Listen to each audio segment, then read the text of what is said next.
Benvenuti in questo nuovo tipo di contenuto. Allora, per chi non mi conoscesse, quindi non sa che argomenti tratto nel mio canale, magari perché ha trovato casualmente questo video nei consigli di YouTube e lo spero perché vuol dire che l'algoritmo su di me inizia a funzionare bene, principalmente affronto temi legati alla tecnologia, più in particolare all'informatica, poiché è una passione e uno studio che sto portando avanti all'università.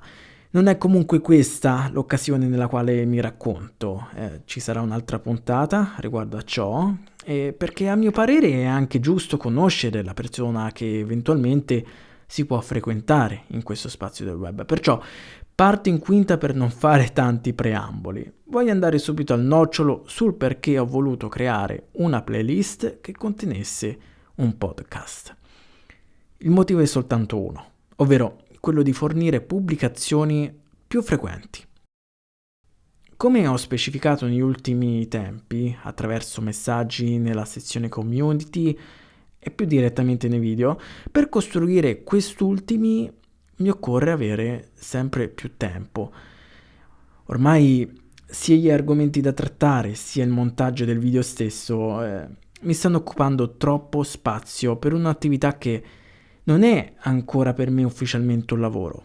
Per fare un esempio, solamente per la recensione della Keyboom Phantom 81, la tastiera meccanica trasparente, per intenderci, ho iniziato a preparare il video prima che mi arrivasse, parlo di inizio novembre dell'anno scorso, per arrivare alla sua conclusione, quindi alla pubblicazione sul canale il 19 marzo appena passato. In sostanza, più di 4 mesi di lavoro per offrirvi poco più di 37 minuti di spiegazione e informazione. Lo so, ne sono consapevole, sembra che allo stesso tempo me lo vada a cercare il disagio sulla tempistica. Quasi 40 minuti di video sono un controsenso per YouTube. Questo social vuole contenuti veloci, generare il web, ma io non riesco a essere superficiale. Andrò a penalizzare la fidelizzazione del pubblico, a usare più risorse sotto vari aspetti, ma io devo fornire quel qualcosa di completo. Questa mia testardaggine che cerco di applicare in ogni cosa che mi capita davanti mi ha portato a cercare una soluzione per offrire allo stesso tempo un contenuto veloce e leggero da realizzare, per offrire al pubblico materiale con più periodicità. E in teoria già a gennaio dell'anno scorso avevo trovato un modo, ovvero la sezione community, che negli ultimi tempi è stata migliorata decentemente. Serviva però altro, non solo un messaggio, ma anche qualcosa di primo impatto, come farebbe un video. E per lungo tempo ho pensato ad aprire un podcast su qualche piattaforma, ma non ho avuto mai il coraggio di iniziare appunto su un diverso spazio. Poche settimane fa, ecco che YouTube mi presenta l'occasione di pubblicare podcast. Non in una forma solita a vedere, ma almeno per il momento l'idea c'è. Adesso. Allora eccomi qui, con finalmente un montaggio video banalissimo, così posso parlare più spesso di quanto facessi prima. È anche un modo per provare un altro tipo di approccio con voi pubblico, più familiare, penso, e amichevole. Ho pensato anche al vantaggio di un contenuto di questo genere.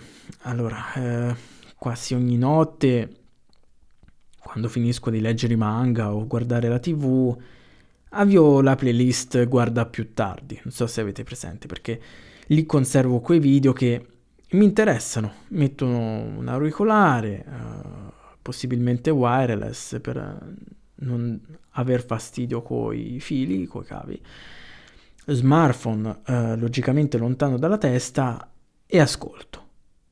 Non guardo le immagini, sfrutto solamente l'audio nel mentre mi addormento. Ecco, questo genere di mio contenuto può essere molto utile su questo tipo di interazione, specialmente se avete attivo l'abbonamento premium di YouTube che consente di sospendere lo schermo in modo da non consumare batteria e non emettere luce che può dar fastidio proprio nella situazione che vi ho descritto. Questa prima puntata allora può finire qui, ho detto praticamente tutto, ho dato la mia spiegazione sul perché ho aperto questa playlist. Desidero comunque anticiparvi qualche argomento prossimo, così potete capire l'impostazione di questa raccolta. Allora, nei primi tempi sicuramente porterò dei discorsi trattati nel mio libro pubblicato qualche mese fa, così potete comprendere anche com'è impostato quel libro, insomma. Più che altro mi torna più semplice partire da lì perché so già dove basarmi, così vedo anche se il podcast funziona o meno, se ci sono importanti interazioni. Niente, allora il video è strano dire così, ma il video finisce qui, meglio dire a questo punto il podcast. Noi ci vediamo alla prossima puntata.